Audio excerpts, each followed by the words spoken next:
ତାପରେ ଭିଡ଼ିଓର ଡେସ୍କ୍ରିପସନ୍ରେ ଦିଆଯାଇଥିବା ଲିଙ୍କରେ ଏଲାଇଟ୍ ମୋସନ୍ର ତାକୁ ଡାଉନଲୋଡ଼୍ କରି ନିଜ ଫୋନ୍ରେ ଏଡ଼ିଟ୍ କରିପାରିବେ ଏବଂ ସେଥିରେ ଦିଆଯାଇଥିବା ଭିଡ଼ିଓର ଡେସ୍କ୍ରିପସନ୍ରେ ପ୍ରିସେଟ୍ ଲିଙ୍କ ତାକୁ ଇମ୍ପୋର୍ଟ କରିନିଅନ୍ତୁ।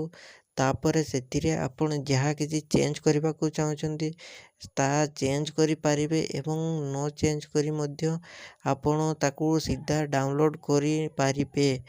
ଯଦି ଭିଡ଼ିଓଟି ଭଲ ଲାଗିଥାଏ ଚ୍ୟାନେଲଟିକୁ ସବସ୍କ୍ରାଇବ୍ ଆଣ୍ଡ ଭିଡ଼ିଓଟିକୁ ଲାଇକ୍ କରିନିଅନ୍ତୁ।